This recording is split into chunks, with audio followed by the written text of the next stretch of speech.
Okay, so, yeah, listen up. This isn't your grandma's true crime podcast. This is like a full-on brain rot deep dive into the absolute void. You feel me? It's not pretty. It's not TikTok-ready aesthetics. It's mold. And regret. A lot of regret. Picture this. Not me, okay? Not this me, but like me. Jack Mercer, retired, supposedly. Mid-40s, okay? Not ancient, but definitely seen things. Seen enough things to know when the vibes are just off. Permanently off. Like a glitch in the simulation that never gets patched. Yeah, that kind of off. So I'm out here, doing my consultant thing. Cold cases. Because apparently, my brain refuses to turn off, even after the bureau cut me loose. Not exactly cutting me loose, it was more like, Jack, you're scaring the interns with your intense staring and existential dread. Fair. Probably fair. But the cases, man, they stick. They cling to you like mold. See? Full circle already. And then the call. Always a call. Never a chill text. Never a, hey Jack, wanna grab a matcha latte and talk about the fleeting nature of existence? Nah. It's always a frantic, breathless voice on the other end. Mercer, we got something. Something. That's the word that sends shivers. Not the good kind. The oh god, what fresh hell awaits me now, kind. Construction crew. Demolition. Old motel. The sunken dreams inn. Yeah. Real subtle universe. Real subtle with the ominous naming conventions. Sunken dreams. More like sunken hopes, or just sunk. Period. They're tearing it down. This relic. This monument to bad decisions and questionable carpet choices. And they find it. Tucked away. Behind some rotting drywall. In a crawl space. Always a crawl space. Why is it always the crawl space? Is that where the universe keeps its receipts for all the bad vibes? Probably. A ledger. A guest ledger. Not a digital file, obviously. Not a cloud storage situation. This is like paper, old school, analog dread, a book, leather-bound once, probably. Now it's just pure, unadulterated mold. A horror show in cellulose. Green, black, white fuzz, different textures, like a fungal rainbow of despair. The smell. Oh God, the smell. Even over the phone, the guy sounded like he was gagging. That damp, earthy, sweet, cloying, rotting smell. The smell of forgotten lives. The smell of things that shouldn't be disturbed. You know it. That smell. It gets in your nose. It gets in your brain. It lives there rent-free. Forever. And he says, Jack, you remember the Holloway case? Missing girl? Never found. Your white whale, right? My white whale. Yeah. Like 5 white whales. That one was definitely a contender for the top spot. Samantha Holloway. 19. Poof. Gone. Vanished. Like she stepped into a loading screen and just stayed there. Stuck. Forever. That case. That one kept me up. Not just up. It haunted my dreams. It infiltrated my waking hours. It became a part of my internal monologue. Just like this brain rot narration you're getting right now. Just a constant loop of, what if? Suddenly it's not just a call. It's a portal. The ledger. That moldy, disgusting relic of a book. It's a time machine. And I'm in. Again. Back to the past. My younger self. Agent Mercer. Mid-20s. Full of fire. Full of righteous fury. Full of the naive belief that every case could be solved. That every missing person could be found. What an idiot. What a glorious, hopeful idiot. I remember the smell of fresh coffee and stale donuts in the precinct. The endless paperwork. The fluorescent lights humming. Mocking. The weight of expectations. The absolute conviction that I would be the one. I would crack it. That innocent energy. Ugh. It's almost embarrassing to think about now. The raw, unfiltered passion. The Holloway case. A whisper in the wind. A breath held too long. Samantha. She was supposed to be going to college. Big dreams. Bright eyes. Typical story, right? Except it wasn't. Because she didn't make it. She checked into the Sunken Dreams Inn. Room 207. A transient stop. A temporary pause. Then, nothing. Just a vacuum. A void where a person used to be. No trace. No leads. Just the chilling, echoing silence of her absence. I remember staring at her photo. A beaming smile. So full of life. And I felt it, even back then. That sickening lurch in my gut. That primordial fear that some stories just don't have an ending. That some people just become ghosts. Without dying. Just gone. Now the present. I'm standing there. At the demolition site. the air thick with dust and the ghosts of asbestos. The smell of decay is overpowering now, like the motel itself is exhaling its last putrid breath. The ledger, they bagged it like it's a biohazard, which, let's be real, it basically is. The plastic crinkles as I take it. My gloved hands, yeah, I'm wearing gloves. Not just for the mold, okay? For the feel of it. The history, the weight. It's heavier than it looks. Like it's full of secrets, full of whispers, full of all the things that went unsaid. I open it. The mold. Oh, the mold. It's a landscape, a micro-ecosystem of oblivion. Black spots, fuzzy green patches, some almost iridescent. It obscures names, it blots out dates. It's like the motel itself is trying to actively resist discovery. It wants its secrets to stay buried, down in the crawl space, forever. Like some kind of fungal guardian of forgotten nightmares. The brain rot just kicks in hard right there.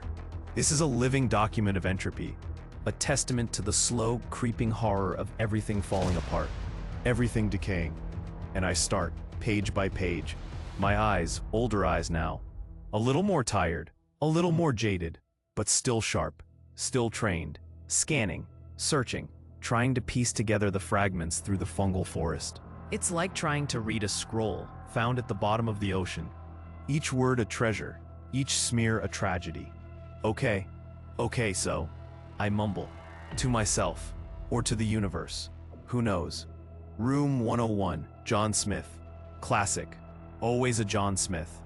My younger self would have scoffed. Older me just notes the pattern, the mundane, the forgettable, the background noise of humanity. But then, the dates, the names, they start to blur. My mind starts to flicker. Past, present, like a broken projector. Flashback, young Jack, pounding on doors, the smell of cheap air freshener trying to mask the rot. Did you see anything? A girl, 19, blonde hair? The shrugs, the blank stares, the tired eyes of people who just wanted to be left alone. The apathy, that's a horror of its own. The sheer, overwhelming indifference of the world. Just a girl. Just another missing girl. What's one more? Present. My finger, still gloved, tracing a faded line through the mold. A name. Not Samantha's. A different name. But a date. A date that rings a bell. No, not a bell. More like a discordant, off-key chime. A wrong note in the symphony of my memory. August 14th. The year is fuzzy. But the month, the day. It's like my brain is pulling up old files, old corrupted data, and suddenly it starts to patch, to rebuild. The fragments, they start to connect. This isn't just a random guest ledger. This is a timeline. A chronicle of the transient, the forgotten, the people who passed through, and the one who didn't. A horror isn't just about the missing person. It's about the place, the sunken dreams inn. It wasn't just a motel. It was a waiting room, a purgatory, a liminal space where lives converged and sometimes evaporated. Think about it. All those people, checking in, checking out, leaving no trace, except for this ledger. This fungal-infested diary of the lost. Samantha Holloway. Room 207, I find it. Buried under a layer of green. My breath catches. The ink is smudged, almost defiant, as if even the paper itself is trying to protect the secret. Flashback, young Jack, sitting in that grimy room, room 207. The cheap floral wallpaper peeling, the stains on the carpet, the lingering scent of cheap perfume and cigarettes. Nothing, no struggle, no signs, just an emptiness. A clean slate, too clean. That's what bothered me. It was too perfect. Like she'd never been there at all. Like the room had just absorbed her, consumed her whole. The absolute despair of finding nothing. That gnawing helplessness. It eats at you. It makes you question everything. Your training, your instincts, your very sanity. What did I miss? What did I miss then? Present. My eyes narrow, squinting. The mold. It's strategic, almost, like it's highlighting certain entries or obscuring others. The brain rot is strong with this one. Is the mold trying to tell me something, or is it just mold? Is this the horror of a broken mind, seeing patterns where there are none? or the horror of a hidden truth finally bubbling to the surface? I turn the page, and then another, and another. The rhythm of the entries, check-ins, check-outs, names, dates, room numbers, a parade of forgettable lives, the fleeting connections, the brief intersections of strangers. Each entry, a micro-narrative, a potential story, a potential witness. But the ledger, it has a voice, a quiet, insidious voice. It's like it's humming, a low, unsettling drone. The names, some are legible, some are just blurs. The ink bleeding into the mold, or the mold bleeding into the ink. It's hard to tell where one ends and the other begins. A fungal fusion, a horror symbiosis. Okay, get a grip, Jack, I tell myself. The dust, the mold spores, they're getting to me, making me paranoid, making me see ghosts in the faded script. But what if they are ghosts? What if this ledger is a manifest of restless spirits? What if it's a trap? The entries around Samantha Holloway's, before, after, I'm focusing on those. Who was staying next door? Who checked in the same day? Who checked out after she vanished? The mundane details, the forgotten details. These are the threads. These are the clues. These are the things my younger self was hunting for, desperately. Flashback. Young Jack, interviewing the motel manager, a greasy, shifty-eyed dude named Gary, sweating, avoiding eye contact. Nope, saw nothing, heard nothing, just another guest. His words echoing in the empty, peeling lobby, the smell of stale cigarettes. The faint, sweet smell of something else, something I couldn't place. Now, older me, I know what that smell was. Decay, just starting, subtly, imperceptibly, like a slow-motion horror movie unfolding right under my nose. Present, I find it, right below Samantha's entry. A different name, John Doe, or something like it. The mold is thick here, a really aggressive patch of black mold, like a shadow, deliberate, intentional. But I can make out the initial, R, and a number, 312. Room 312. Room 312. My brain is doing the frantic TikTok scroll. Rapid-fire memory recall. Room 312. Why does that resonate? It's not contiguous with 207. Not a neighbor. But, flashback. Young Jack. The initial sweep. The room numbers. Every single one. And room 312. It was empty. Not checked out. Just empty. Vacant. Locked. And Gary, the manager, had said, "Oh, that room? It's been out of service for weeks. Plumbing issues." Plumbing issues. Yeah, right. Red flag. Huge red flag. But I was so focused on 207. So laser focused on where she disappeared from. I barely gave 312 a second thought. Just noted it and moved on. Oh, the regret. The bitter, acidic taste of what if I had just. Present. The mold on the ledger is practically screaming now. Or maybe it's just the blood rushing in my ears. The sound of 1,000 missed opportunities. The quiet rage. That low, simmering anger. Not at anyone else. At myself. At my younger self. For being so close. So incredibly, tragically close. And missing it. The absolute brain rot level obsession with this single point. Room 312. The ledger isn't just names and dates. It's a map. A treasure map to the truth, or a horror map to a human being's final moments. It's the ultimate brain teaser, but the stakes are literally life and death. Or, well, had been life and death. Now it's about validating a ghost, giving a name to the horror. I flip back and forth. The sheer volume of entries, the mundane interspersed with these jarring, almost spiritual hits of significance. It's like finding a needle in a haystack, but the haystack is also trying to eat the needle, and you. And then I see it. It's not just the R312 entry near Samantha's, it's a pattern. This R, the same initial, different room numbers, but always around the same time period, always for short stays, one night, maybe two. A phantom guest, a recurring specter, like a recurring dream you can't quite shake. Or a glitch in the matrix that keeps popping up. This R was there weeks before Samantha, and again days after. Like a shadow, lingering, just out of sight. My younger self, so focused on the immediate aftermath, on the absence of Samantha, failed to see the presence of something else, something sinister, something systematic. The horror is building. It's not a jump scare. It's a slow, creeping dread, the kind that makes your skin crawl, because this isn't random. This isn't an isolated incident.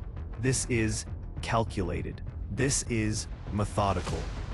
This is a predator, a ghost in the machine of the motel. The ledger is physically crumbling in my hands, even through the gloves. The paper is so delicate, so fragile, like the memory of Samantha Holloway, almost gone, almost erased. But this ledger, this fungal-infested artifact, it's fighting back. It's holding on. It's giving up its secrets, one mold-obscured letter at a time. Flashback. Young Jack, sitting with the victim's parents, etched with grief. The raw, guttural sobs of a mother who knows deep down her child is gone. The blank, stoic despair of a father trying to hold it together. And me, promising, we'll find her. We won't give up.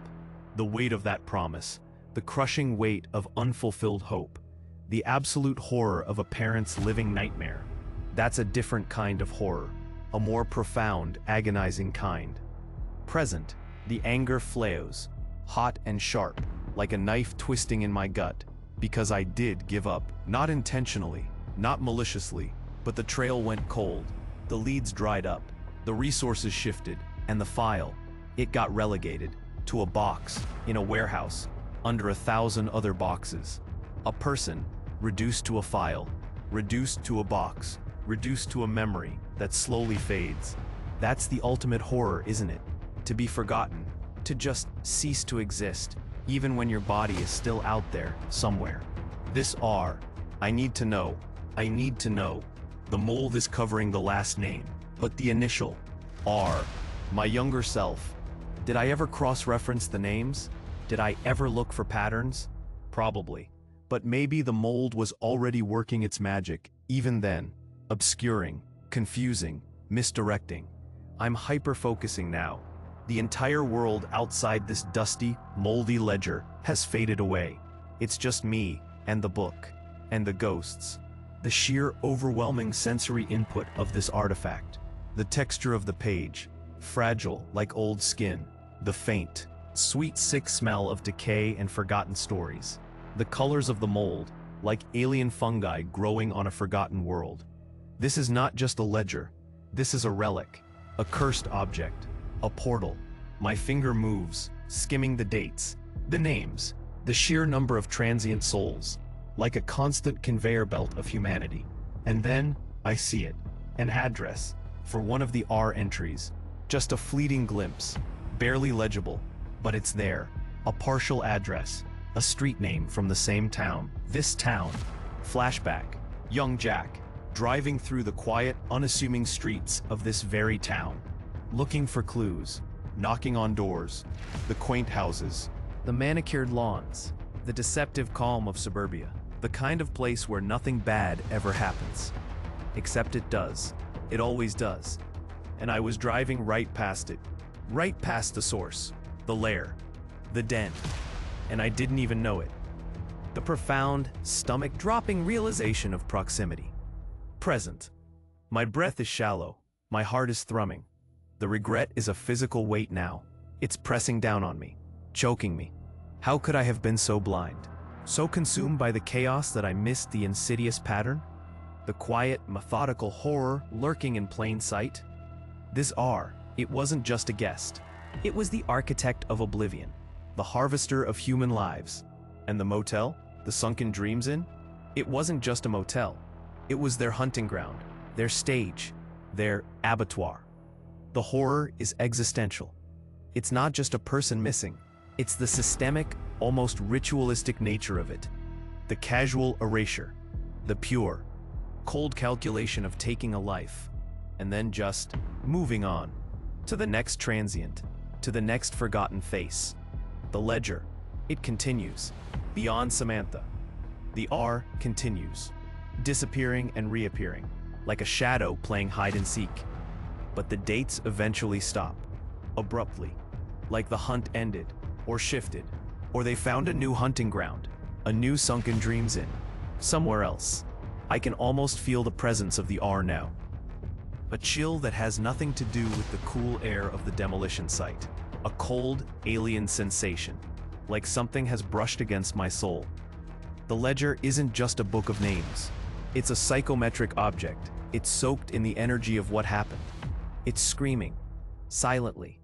A fungal lament, and the mold. It's not just decay. It's growth. It's life of a sort. Thriving on the remnants, feeding on the past, erasing and preserving, simultaneously. It's an active participant in the horror, a slow, silent consumer of truth, the ultimate brain rot metaphor. Everything decays, everything is forgotten, but sometimes, the decay itself reveals the deeper, darker truths. I slowly close the ledger. The plastic crinkles. The smell of mold, of decay, of forgotten stories. It clings to my gloves, to my clothes, to my very essence. It's inside me now. The knowledge, the painful, agonizing knowledge. The quiet anger is no longer quiet. It's a deep, vibrating hum beneath my ribs.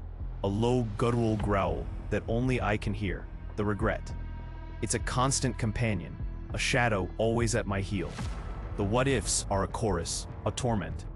The realization of how close I was, how truly, devastatingly close. It's a punch to the gut, a kick to the teeth.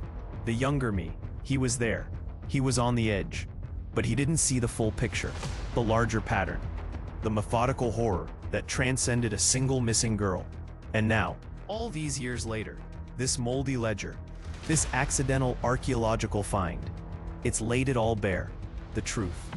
Not a full confession, not a smoking gun, but the undeniable, sickening pattern. The truth of a forgotten serial predator. The truth of a life, not just lost, but systematically erased. And the quiet horror that, even now, with the truth screaming from these moldy pages, the true depth of the evil remains unknown, unpunished. The demolition continues around me. The crunch of metal, the roar of engines, the dust, it's all just noise, background noise. Because in my head, it's only the sound of a page turning, a moldy page, and the echo of a 19-year-old girl's vanished laughter, and the quiet, terrifying hum of a predator's ghost, still out there, somewhere. The true horror isn't the jump scare. It's the lingering dread. It's the knowledge that some stories never end. Some monsters just fade into the static, like a corrupted file, but they leave their mark, a fungal stain, on everything, forever.